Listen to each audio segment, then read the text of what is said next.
Welcome to Messy Liberation, the podcast that dives deep into feminism, business, and personal growth. I'm Becky Mollenkamp. And I'm Taina Brown. Get ready for another messy conversation through the eyes of two intersectional feminist coaches. Let's get messy.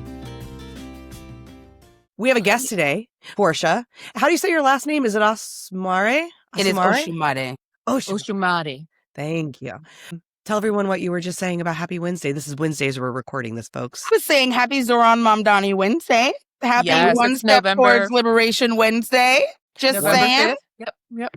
You know, I don't live in New York, but I celebrate the folks and one step towards. And not only that, although that is by far my favorite of the news, although I think my second and very close second favorite is California saying, we see you, Texas, and we raise you even more redistricting because you try and get away with that. And guess what? We're a bigger state with even more people. So we'll show you. So there was a lot of good news that came out of last night in a time when I think we are all desperate for any news that feels somewhat liberatory in the world we're living in. So thank you for bringing it up, Portia. You want to tell everybody like who you are, what you do, what you're about? Yes, absolutely. My name is Portia Michele Osumaré. I am an experience designer. Client experience designer is my expertise, client experience design.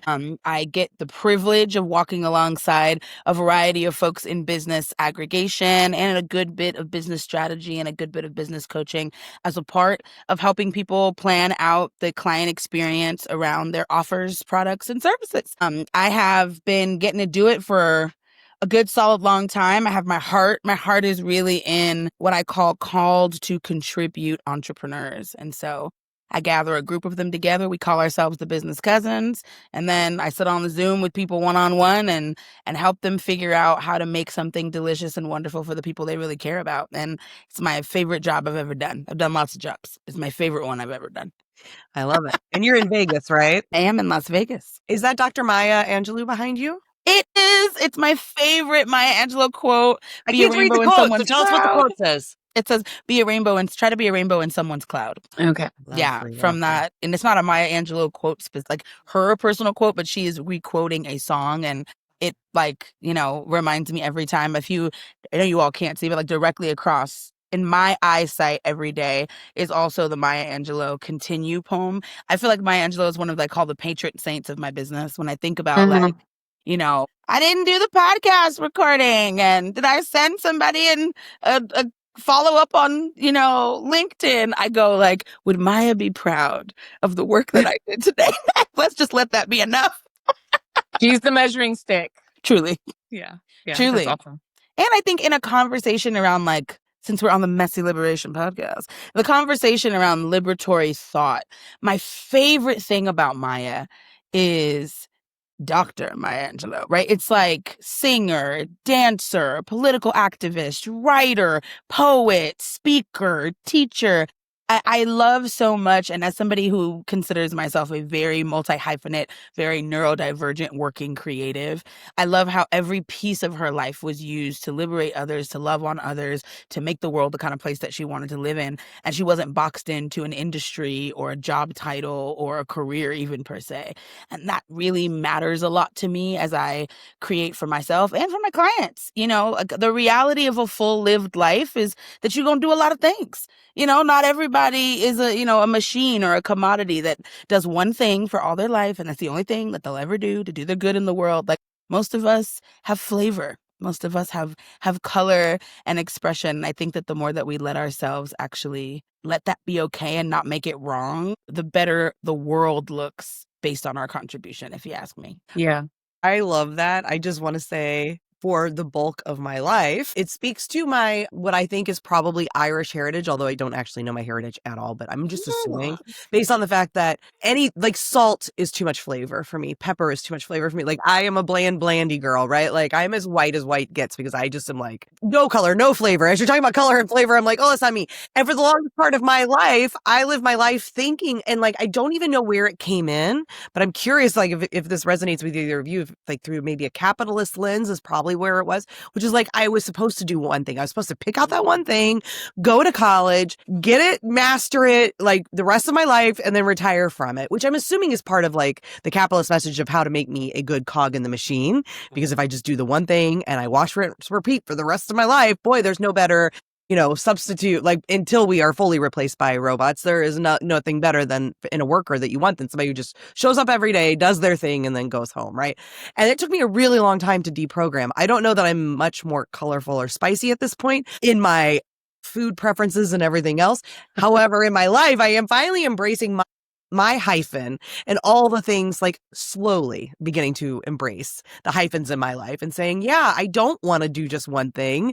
That thing has changed. And even now it continues. Like, I just continue to allow myself to follow what feels good, what lights me up, what feels like it's making some bit of difference in the world, helping others. But that was really hard for me to get to that place. I don't know for you, Portia, if that was like how you've always shown up and maybe the way you received a different kind of programming than I did, or if that was also something you had to dismantle for yourself to say, it's okay that I want to follow Dr. Maya and say I get to be all of these things. Well, and I could speak to this, and Taina, I'm interested in your thoughts also in that. Like, I absolutely got the same conditioning and training that you got, Becky. Absolutely. And I just related to myself as inherently wrong. Well, something must be wrong with me because I can't seem to focus on one thing. Something must be wrong with me. Who wants to be a jack of all trades and a master of none? Like, just these over, and I go home for Thanksgiving and it's the same, like, baby, when you gonna get a job? Did you know that they've got spots at the city? You could be a clerk typist. Like, have you thought about it? Put your application in, shout out to the clerk typist. I definitely, was something that my mom always wanted me to kind of enter into in that conversation in home and in family. But I think I came to a realization, and honestly, what it was I met artists. And I started to really hang around people who consider themselves working creative. And they were like, oh yeah, it's normal. Like, I have an album coming out, and like, I'm going to my dance class, and then, I teach, sociology at the college on Wednesday nights, and interestingly enough, I lived for like 10 years in San Diego, California. And then I did a stint moving back in with my parents, and it made me be in Los Angeles for like 3 or 4 years right before, more frequently than usual, right before the pandemic. And that also showed me that, like, there's a way to survive and do this, because a lot of the people that I knew that did one thing had this internal yearning for what else their life could be for. Yet the artists, who were maybe like a little bit more broke than everybody else, seemed happier.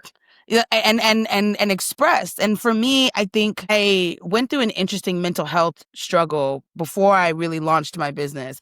And I was relentless coming out of that struggle with, like, I will not give my life to something that does not serve me. And I surely will not have any more days where I don't enjoy my life as much as humanly possible. And I think expressing myself in a variety of areas is me enjoying my life. I think that sometimes we often get into a habit, like, again, late stage capitalism makes you production oriented. And if you're not producing something, you feel like you maybe aren't of value. And God forbid we're people who give a crap about the world. You can feel like if you're not at the highest, the highest expression of your contribution at every minute, at every day, constantly making the world better, that somehow your life doesn't have meaning. And I call bullshit. I think that we have the ability to enjoy doing good and enjoy having a life that matters and enjoy making enough revenue that we can be sustained, in the pursuits that really make the world better. But I do think that it's a revolutionary conversation. I make myself wrong every day, and I have to fight it every day. And I've been actively in this work for almost 8 years, but there were a solid 30 before that I was, what I mean? Like, you're not going to overdo it overnight. Yeah. I had kind of a different experience because, like, growing up, I grew up with a single mom, and she worked like 3 different jobs. Like, she was like the hustling mom, right? So she was doing all kinds of different things. She was a bus aide, she was a school aide, she was the overnight director at a women's shelter. Like, there were so many different things that she was doing. And then I had other family members who didn't work or worked part-time or worked temporarily. My grandmother, like, was illiterate. Like, she came over from Puerto Rico and she had grown up on a farm. So she didn't go to school really because she was expected to work on the farm. And then when she got married, her and her husband moved to New York, and to kind of make extra money, she sold food and treats, like Puerto Rican food and treats, from the window of her apartment and at the park at, like, intramural baseball and softball games and stuff. And so the experiences that I saw growing up when I was really young was like, yeah, you do whatever, right? Like you take what you love and maybe you make some money out of that. And then if that's not enough, then you find something else to supplement. And so there was it was more for survival as opposed to like creativity and like feeling that expansiveness and that wholeness. But it did provide like a variety of like experiences. And it wasn't until I got older and once you get into your teenage years, you start to like figure out your identity and you're like, who do I want to be? Who do I want to be like? Right. And what you're doing is like, you're trying to emulate a specific culture or a specific person that you're trying to be like. And because at that time we lived in the middle of nowhere, Florida, where most of the people were white and it was like a very white cultured town.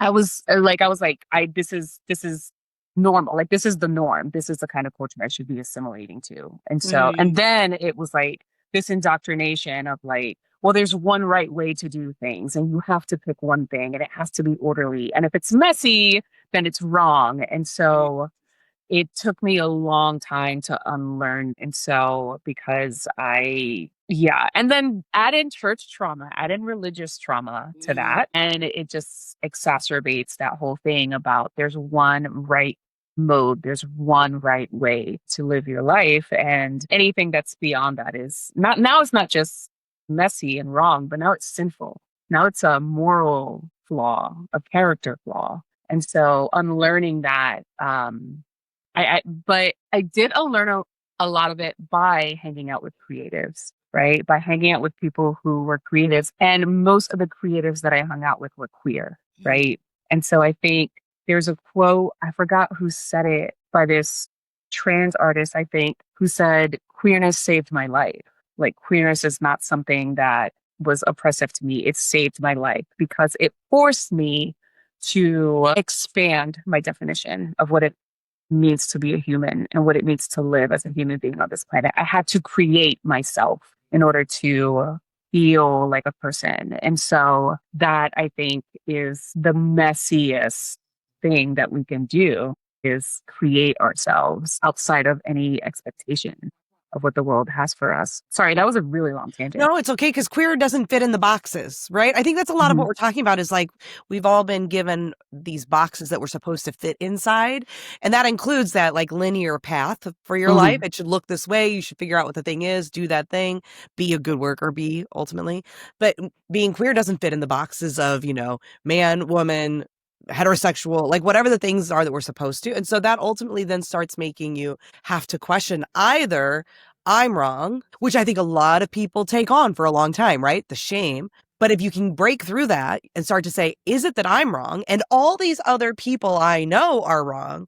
Or is the box wrong, right? Is the box the problem? And when you start to see that, then once you start to dismantle that box, which I think is what we're all talking about, you can't dismantle it only partially. Like you don't just get to dismantle it in this one part of your life. You may try. I think that a lot of us try. We try to be like, I'm just going to dismantle it for this piece. But then for all the other pieces, I'll still do what I'm supposed to. But once you've dismantled it for part of it, it all comes down. And then that's where I think a lot of people go into a bit of an identity crisis as they do this work and then realize like, shit, now everything's messy.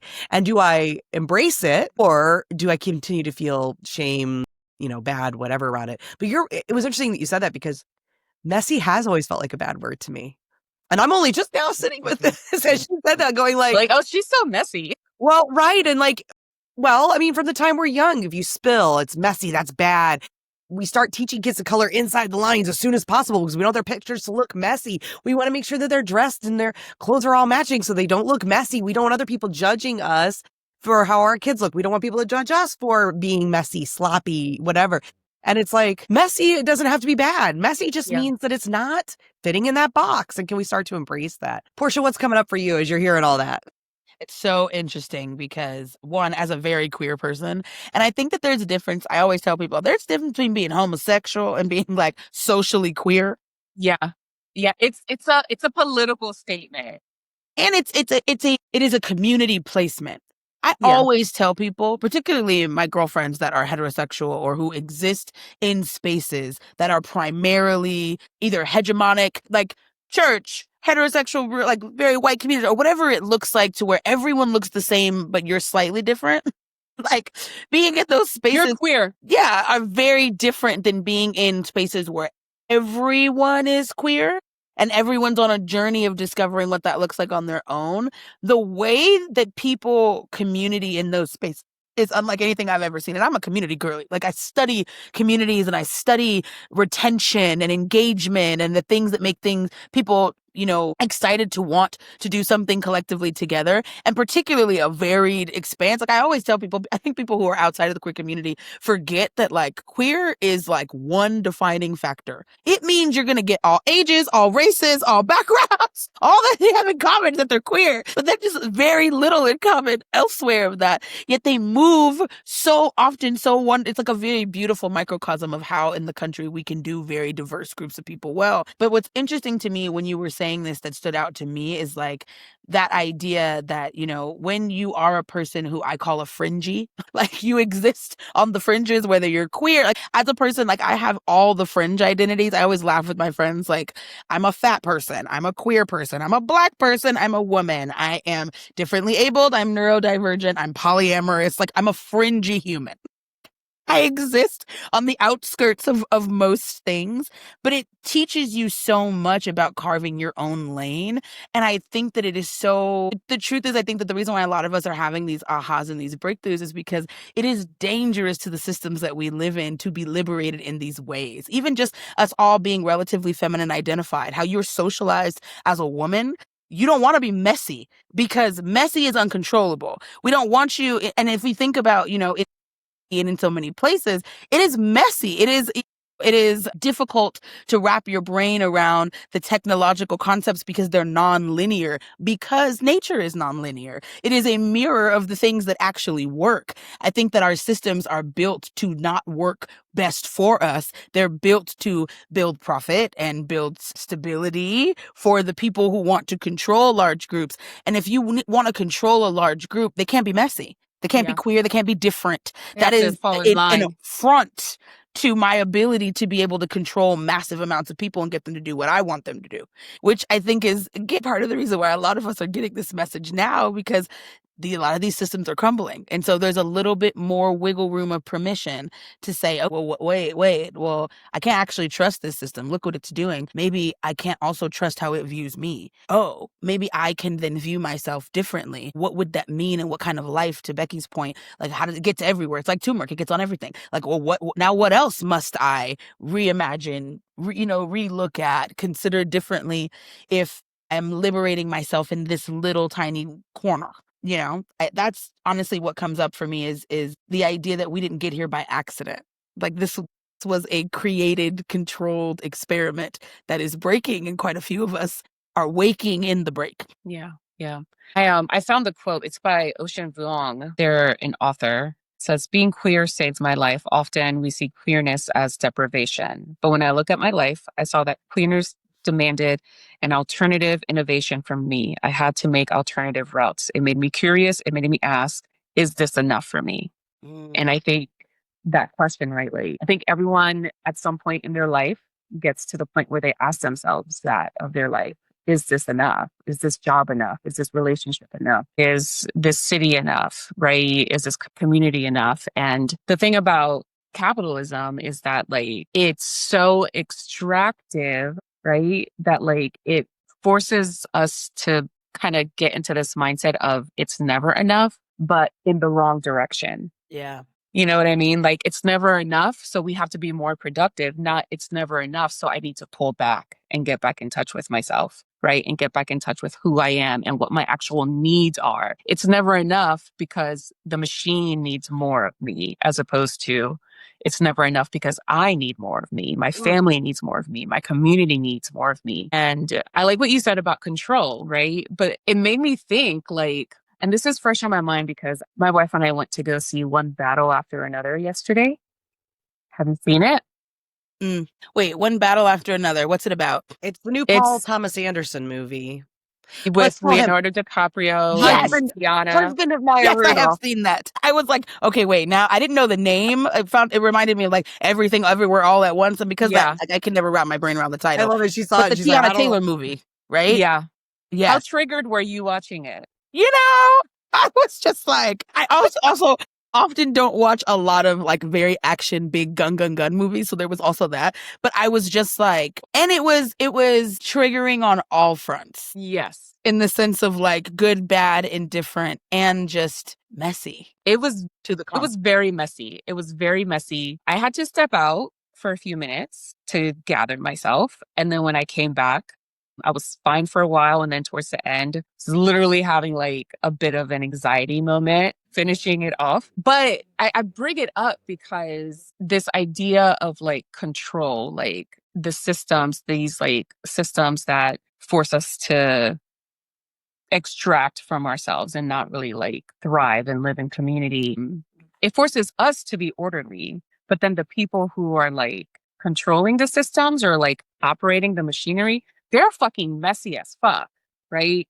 And it brought to mind like people that I used to go to church with who were like the leaders and like the pastors and like having affairs and like sexually assaulting people and like, you know, gambling or, you know, like all these things that were like secret, undercover, like messy that you couldn't tell anyone because then it would like shatter this illusion of control. It would shatter this illusion of like holiness or orderliness or whatever. But God forbid someone in the congregation, right, had the same kind of mess. And now it's all of a sudden anybody's business and this person needs to be like dealt with or whatever. And so it's this idea that like you can't be messy unless you have power. And then you can be as messy as you want because you can control the narrative. You can control the perception that people have. And it's not necessarily going to like throw a wrench in the system, right?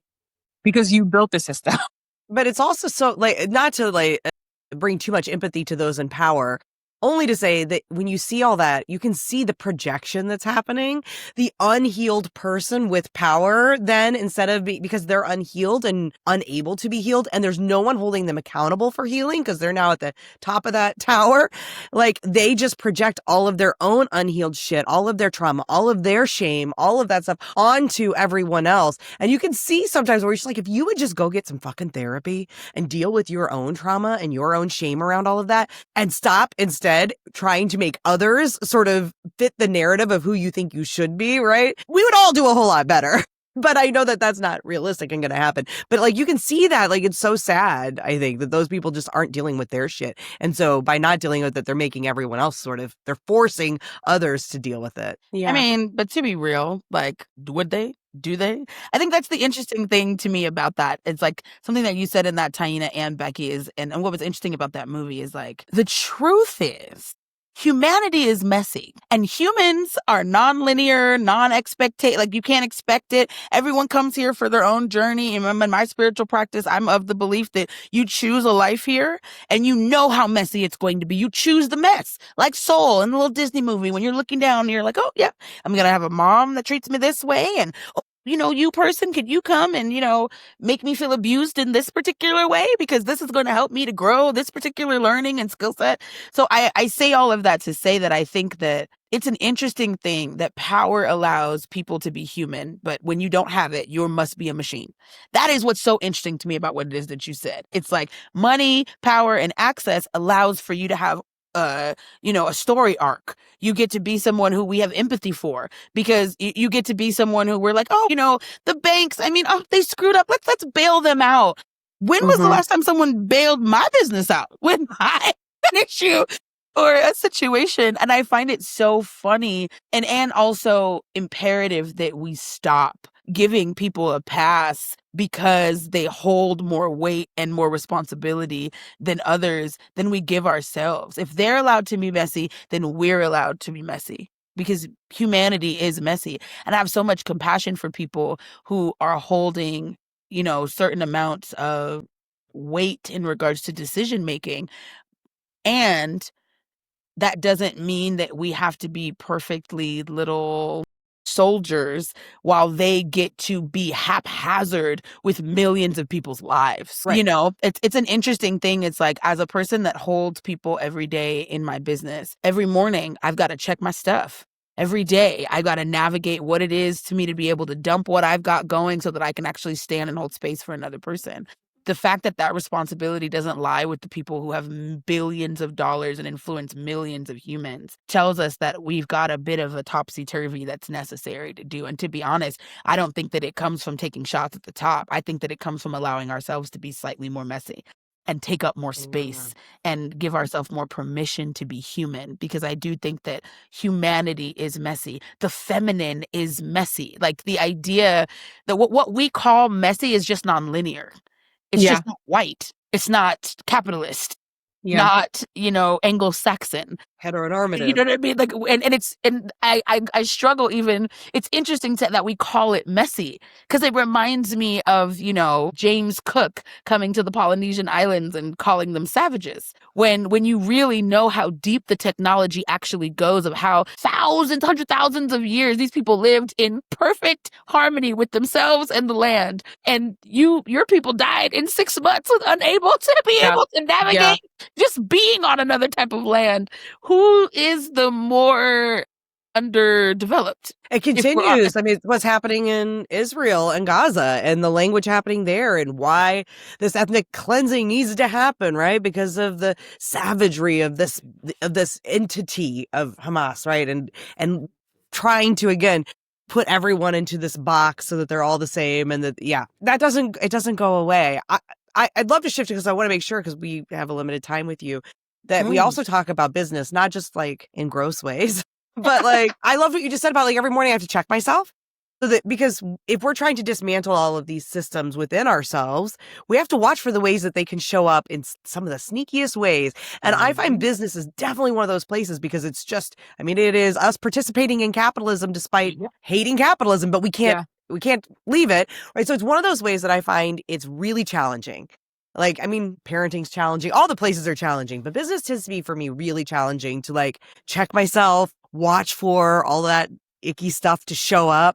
So what does that look like for you when you say every morning I'm like checking myself? Do you have a process, a system? What does it look like for you? And then what does it look like with your work with your clients to bring the messiness and also still make a living? Because I think that's what most of us come down to, right? Like, I don't want to participate in capitalism, but I got to pay the bills. Yeah. And I mean, I give a nod to, I've spent the last couple of years in deep study with a teacher named Clarinda Tivoli, and we've been learning from the indigenous Pacifica. Because they have literally, the Pacifica has only been colonized for like 150 to 200 years compared to most of the world for like 400 plus. So they have so many, like 2 grandmothers worth of information about what commerce looked like outside of capitalism. As I continue to study in that work, and as I continue to walk people in reality, because I think that a lot of the things that we're talking about are theoretical. What does that look like on a Tuesday when the computer is on? You know what I mean? Like, that's really like my work in the world with people is the reality of what happens when you actually go to do the thing. I think that a lot of that comes down to, again, embracing what messy actually looks like, and rethinking about as my way. My number one thing that I always try to tell people is that if you have a manual, you are a person who has a unique operating system. If you don't understand how to operate the thing that's in front of you, nothing else can work. So first we got to start there. So when I do like kind of my processes, I look and I allow myself to use the modalities that matter to me to help make sure that I'm on track and in alignment with where my soul wants to be first. Right. And in the morning, like tangibly, that could look like, meditation in the morning, or movement in the morning, connection with my ancestors, even sometimes, the reality is I don't have time for that. So sometimes it's like, it looks like a breath between calls, and a connection with a person, human to human, and being able to see the reality of who they are and the contribution they're here to make outside of their business. And then I reverse engineer what business looks like from there. We look at, what kind of contribution do you want to make with your life? What do you want it to feel like? What do you want it to look like? How do you want it to go? What do you want your day-to-day to feel like? From there, what business model is going to best fit that? Versus, I have a business model and I'm going to hope that liberation finds itself inside of my business model. Where most of the business models we have are capitalistic business models that will not work. And most of us hit the ceiling of like, I want to do good in the world, but I feel gross about how I'm doing it. Most of my work is in the how, a little bit in the what, tiny bit in the why. most of it is in the how, where we lose our power, where we lose our satiation for joy, where we abdicate joy for paying our bills, mostly has to do with how we're going about what we're doing. It's not what we're doing. It is truly the how. It's the kind of conversations that you have, the tone in which you have the conversations, the languaging that you structure things in, because the truth is language dictates reality. And so most of the time we only have words like leads and sales and conversions, where we look at other human beings like products and goods and services. The first breakthrough to have is in breaking through that and really thinking about, like, if I was to look at this person rather than a lead, like a community member, if I was going to look at it instead of nurturing my lead list, what does it look like to grow and nurture my community? What would change about how I went about it if I thought about it differently in that way? And again, that languaging came from, again, Clarinda Tivoli really asking me those questions of, like, questioning my language. One of the things she asked me also was, like, consider your currency. That has changed my world, because I think so often we need money so that we can pay our bills and live a certain life. What does it look like if somebody could provide the thing that I'm going to pay for? If the thing that I need money for is groceries, what would it look like if I went directly to the farm to get the groceries in exchange for something that wasn't money? How liberatory would that change my world, right? And on a practical business standpoint, right, it looks like I need money to go build a website. Well, what would it look like for you to exchange the thing that you did for a website, so that, there was an opportunity for you to exist outside of something that didn't necessarily work if it doesn't work? Now, don't get me wrong, we all need money to pay our bills, and I help people make a good amount of and lots of money, because when you get more aligned, it becomes easier for you to be able to have the provision and the resources necessary to deliver your vision. I always say that, like, the universe will never give you a vision that it doesn't give you provision for.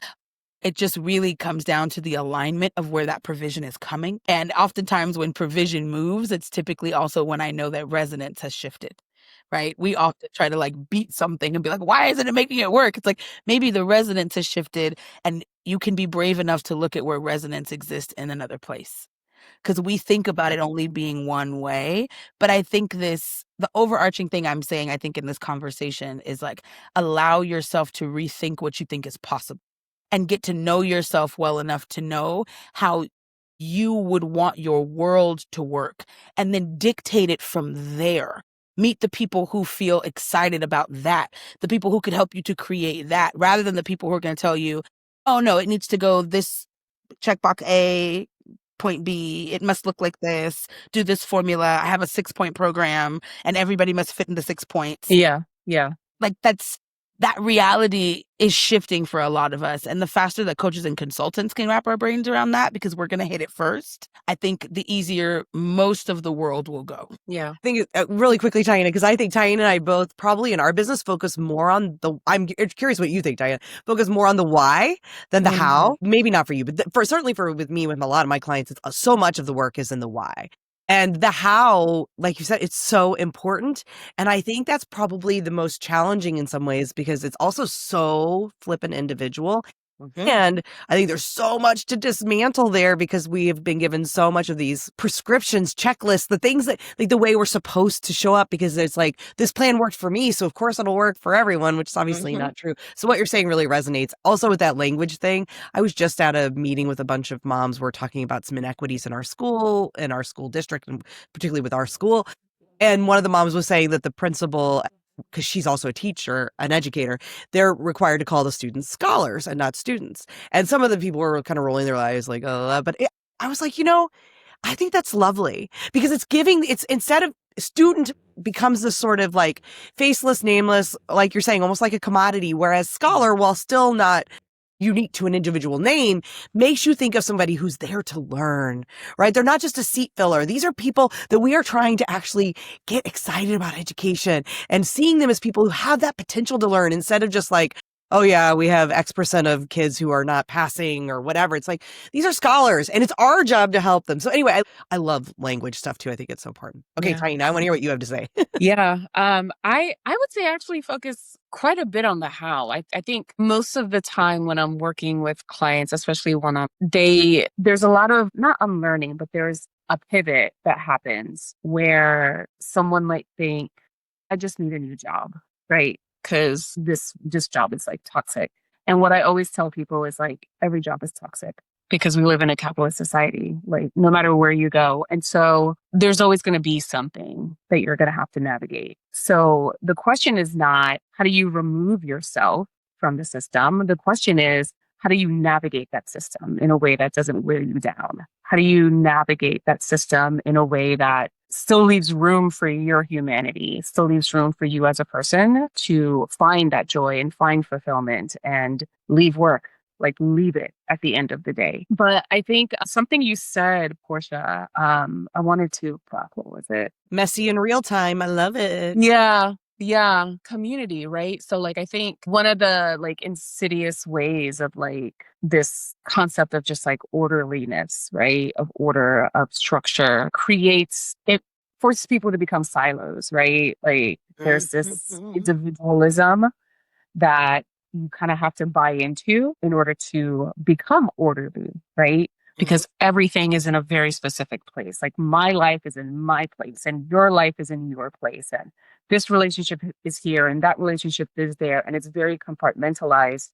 And I think the thing about communities that historically have been oppressed is we have had to find ways to exist outside of that, like that Ocean Vuong code, right? Like I have to figure out a way to exist outside of it. Or like that poem by, oh God, I forgot her name, where she was like, one of my friends has it like tattooed on her arm, but she's basically, who could I have become except for myself, right? Like I had to create myself. That's going to bother me that I can't remember her name. And that concept of just like being a part of that community to get your needs met is so antithetical to like the way that we're forced to operate in the world. And it can become like a real stumbling block for a lot of people about like finding their way towards liberation, right? Because it's hard to let go of this concept of, well, no one else is going to care for me. So I have to be an individual, right? Because how can I trust that someone else is going to provide for me? How can I trust that someone else is going to meet my need? How can I trust that the community is actually going to be there for me? And the reality is that you can't always, right? Like, because as you said, people are messy. People are going to hurt you. They're going to disappoint you. They're going to let you down. But those singular experiences don't make up the whole. And so I think it's such an important conversation to have about the messiness of community. Everyone, and I also worked in nonprofit for a while. And with my nonprofit experience and with like the church stuff, like community is such a word. It's such a word. And everybody wants it until it gets fucking messy. And then it's like, well, I don't want to talk to you anymore. And this person's not in our community anymore because they did this or they did that. And instead of focusing on reconciliation and just making space for people to be messy, right? We're just recreating these systems that dictate how people should operate and what needs to happen when things do get messy. It's an inside job before it's an outside job. People love to say this is happening in community and it needs to change because it's inconvenient to me, versus how do I be with that life is inconvenient? How do I be with that? The reality of community is that I can't control it. And I think with that discomfort. like the hyper individualism gives us a lie. It is a lie that we have the ability to control how people treat us. And that is a lie. And I think that, because the truth is when you're individualistic and when you're individualistic, it doesn't keep you from being treated badly, truthfully. But what it will keep you from is having enough people around you that you have the option of being treated well. It will eliminate that as a possibility. Well, remembering you have that agency to find those people who treat you well. Right. Yeah. And I think, resonance and alignment is a thing. And I think it's also imperative for particularly us as business owners to continue to remember that you get to dictate what this looks like. And a lot of us are used to having bosses and people that, tell us what to do. You get to choose what it looks like. And just because it is brave and unique and you've never seen anyone do it that way doesn't mean that it's not possible. And I think that's what's available when you're in community with folks. Again, like to me and Taina's point, if I wasn't around queer people, I'd never really see that reflected. If I never would see my queerness reflected, because I came from a place where I'm the only very few queer ones, and most people around are not, right? If I was never in community with people who lived differently or business differently, if I was never with creatives, I may never even know what's possible. And then I think that oftentimes when we get in our little boxes and a little Zoom and it's me and everything feels transactional because someone's coming to you for a service and you're attempting to deliver it, we can lose sight of that co-creator ability. And I think I desire for people to get as creative as they do with their content and their marketing and their business structures. Use some of that same creativity over here to get you something that feels liberatory. If your business practices feel prison-like, get with somebody that can help you liberate that. If you feel like go meet an abolitionist. Truly, or at the very least, because I think that often also in the state of community, it's real difficult for me to see all of the ways in which I'm conceding my power or transacting my joy. Real easy for people from the outside to go, oh, right here. So sometimes, again, community also requires reflection. It's why a lot of us choose coaching. It's because, like, I can objectively see what's going on with you much easier than you can see what's going on with you. And this hyper individualistic idea makes us believe that you're supposed to be able to be cause in the matter of all of your healing when our ancestors never did that. That was always something that was done in community. It was always something that was done collectively. But we've got this in our head that somehow you should be able to provide all of your resources, all of your healing, all of your insight, every knowledge that you need. And again, that makes you an easier person to control. But if control is not your goal set and to be controlled is not your goal, that personal internal conversation is necessary before you're going to see external benefits from that. Truthfully, it's like you've got to give yourself permission to even think that it can work. Otherwise, you're going to be right about that. It'll never work for you. Yeah, that's so good. The poem is by Lucille Clifton. And so it's Won't You Celebrate With Me? Won't you celebrate with me what I have shaped into a kind of life? I had no model, born in Babylon, both non-white and woman. What did I see to be except myself? I made it up. Here on this bridge between starshine and clay, my one hand holding tight my other hand, come celebrate with me that every day something has tried to kill me and has failed. Oh, I love. Interestingly enough, the only quote I've ever heard from that is every day something has tried to kill me and failed. Like that, I've heard that said over and over again, but I never knew where it came from. Yeah. Thank you for sharing that. Yeah, it's a beautiful poem. Sure, yeah. What's the poem Thanks for called? sharing it. Won't You Celebrate With Me? Won't You Celebrate With Me? Yeah, Lucille Clifton, who I think is actually from here in Baltimore, if I'm not mistaken. Maybe that's how you've heard it more or something. I don't know. That's great. Well, I know our time's almost up, but Portia, the last piece, because you were talking about community, and I know so much of your work is about the, as you said, client experience, creating experience where I'm guessing the goal, and tell me if I'm wrong, is belonging, a feeling of creating experiences where your clients, whether that is in a community of clients or one-on-one, they feel that sense of belonging that comes when you have true community and not sort of transactional community. So you can't give away all your secrets and everything here, but I'm just kind of curious, like high level, what does that mean? How is that different than sort of the capitalist view that I think when Taina is kind of rolling her eyes, everybody talks about community now, which is true. Like that kind of commoditized version of community. How is what you're doing with your clients different? Well, I think, if I'm honest, let me think about that question for a second. I think that what we do is we look again at the kind of contribution that people want to make, what kind of business model is going to suit and fit that. And then we look at the offers and the services that are going to be necessary to catalyze the transformation that make the kind of difference that you want to make. And then from there, we look at what kind of experience would be necessary for both you and the other person to enjoy it. So interestingly enough, belonging becomes a part of it if someone's creating a community. But I kind of work with people creating experiences around whatever they're doing, whether it's one-on-one, whether it's group, whether it's retreat. And oftentimes what we're architecting is the kind of experience that would make the results a natural, necessary outcome.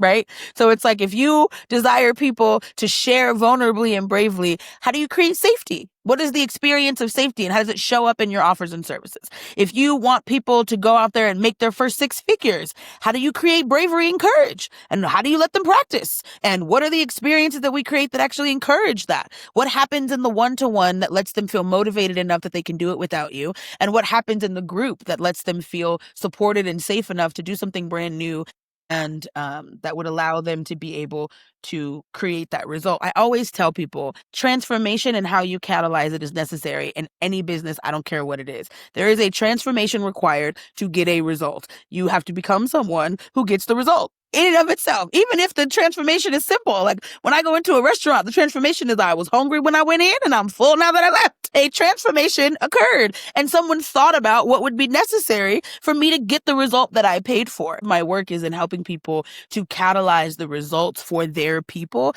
But that result comes down to they were a person who couldn't produce the result when they came with you. And what kind of experience must you create that they can produce a result when they leave, regardless of what that result is? And so to Becky's earlier point, it is custom curated. I always tell people that I help them to create fingerprint businesses as unique to them as their fingerprint, because it is incredibly customized based on who you are, what you want, and what you're actually good at, and then who they are, what they need, and what would actually help them to be able to catalyze that transformation. That is what we craft. And I love considering it as craft because I walk alongside people and we curate it together. I have a lot of expertise in the many different ways that it can go, but I'm 100% open to having a brand new way every time. Anything else before we wrap up? Is there anything else that you wanted to add, Portia or Taina, on any of this? This was a great conversation. Yeah. I mean, I think the thing that I keep going back to is like building a business is building, it's world building, right? Like it's the opportunity to create the kind of world you want to live in, right? And I think whether you're a business owner or not, like we all have that opportunity every day in the way that we interact with each other and the belief that we have of ourselves and the impact that we have in the world. The world just doesn't happen to us. We build it, we create it as we move on. That can feel like a really powerful place to be in. And I think a lot of people need that right now. They need to feel like they have some sense of power in outcome or in their experience, because it feels like so much of our collective power is constantly being, stripped away. So just wanted to throw that out there. Love. I think piggybacking off of that, if I had something to add, I always try to leave people with like relentlessly get to know yourself, understand your operating system, your brilliances, your strengths, your weaknesses, whatever they are. Understand who you are so that you know how to set yourself up to contribute to the world in the way that you want to contribute, and commit to your contribution being creative. Commit to it, to a life where success looks like you enjoy your everyday. And be relentless about it in everything that you do, and have the courage to know that it's possible. I think those are always things that are loud to me. And then for my business owners, consider the experience of the people who pay you. Please consider the experience of the people that pay you. It's not just what they paid you for. It is the experience of you giving it to them that is going to make them feel like they got it or not. Yeah. Please and please. I love that. It goes beyond the just like, how do I get the money? And like, how do I actually like service my client? Yeah, and more than how do I deliver the thing? Yeah. What is the experience of the person who's getting the thing? If you're giving a website, what's the experience of the people building a website? I know most of us on this call. Yeah. We all have our horror stories with developers building things, right? And the experience makes me be like, I don't know if I want to do that again, but I like my website. Those are the things. All right. Well, I'm going to share my little thing that's bringing me joy. If you have anything, you can share too. But I just ordered a new watch band for my watch, and it's my Pride watch band, and it's metal, and it's all rainbow. If anyone's looking at YouTube, they can see That's it. cute. I'll link to it. It was like $20, and it's just like it's such a simple. But when I put it on yesterday, and I finally figured out how to get it attached and change out the one I had, I was just like, this is. And my son was like, "Oh, I love that, Mom." It just was like this little moment of like, yeah, sometimes not that money makes us happy, but sometimes it does buy us things that bring us those little moments of joy. And damn it, sometimes I just need that little moment of joy. And now when I look at it, I feel like I just feel happy. And I'm like, I need to remember that those things are important because that's what helps us get through everything that's hard. So anyway, I wanted to share that. Yeah. Either of you have something little or something interesting, just anything that's bringing you joy lately? Taina, you go. Okay. Yeah. If you're watching on YouTube, you can see I got my hair done. And it looks beautiful. I feel like a human again. I don't go that often just because I mean, not that self-care isn't a priority. Well, I guess I'll be honest. Yeah. Sometimes it's not a priority. Right. And so it feels like the last thing I should be spending money on in this economy. But every now and again, I like to do it just to have the feeling of being cared for by someone else. I think is the experience that it brings me. It's not just about having my hair look good, but it's that feeling of being cared for. And for caring for myself. That speaks to what Portia does. It's not just about the hair. It's about the experience of feeling taken care of. So it's so good. I want your wife to follow you around with a fan because I feel like with this beautiful new hair, you need to have like that Beyonce moment where the fan's blowing and just constantly. It's like, just be exactly. She should just be under there. I can see her doing it too. Just sitting there with a fan. It would be amazing. What about you, Portia? Let me think. Goodness gracious. Honestly, you know what's been like really doing it for me? I live in Vegas, and so it's 100 in hell during the summer. It's finally walk outside season. And yesterday my partner picked me and was like, "Can I take you on a walk?" And it just swooned to my little heart. And like we held hands and like walked around this cute little park and the leaves are changing. And that was like completely free, but absolutely did it for me. Like, and just made me feel like in love all over again, but then also reminding that like nature exists and you could just go outside and get sunshine. Yeah. It has so many lessons to teach us too. Every time I'm out there, Man. out there in the world, I try to like stop and look, like figuratively smell the roses and really remember the messages it has. I'm also a fall girly, so like this is my fall. Like I fall in love at this time of year. I feel productive at this time of year. I love myself. Like everything, just the world just feels so good right now, and it does. It won't in about 2 weeks when it snows, but right now it feels. I know. Well, thank you so much, Portia. This was such a regenerative conversation. Generative or regenerative conversation. I really enjoyed it. You guys gotta have me back. I feel like I could keep talking to you for about so many other things. Oh, I'm sure. We barely scratched the surface, right? That's part of what this is. Every time we're always like, we need more time. But also we want to honor that people don't want to listen to us probably for 4 hours on end, although who are we to say they don't? Maybe they do. Well, thank you, Portia. Oh, and we'll put in the show notes where they can go find you, but you tell them too, just in case they don't want to look at show notes. Yes, please. You can find me on Instagram at Portia.theconnect. I am on LinkedIn as Portia Osumaré. And you can visit my website, thebusinesscousin.com, if you've got questions about me or my services or joining the Business Cousins Collective. If this conversation resonated with you, you likely like the people who hang out over there, and you can find us there. Awesome. Thank you, Portia. Thanks for listening to Messy Liberation. Thank you so much for your support and for listening today. Until next time.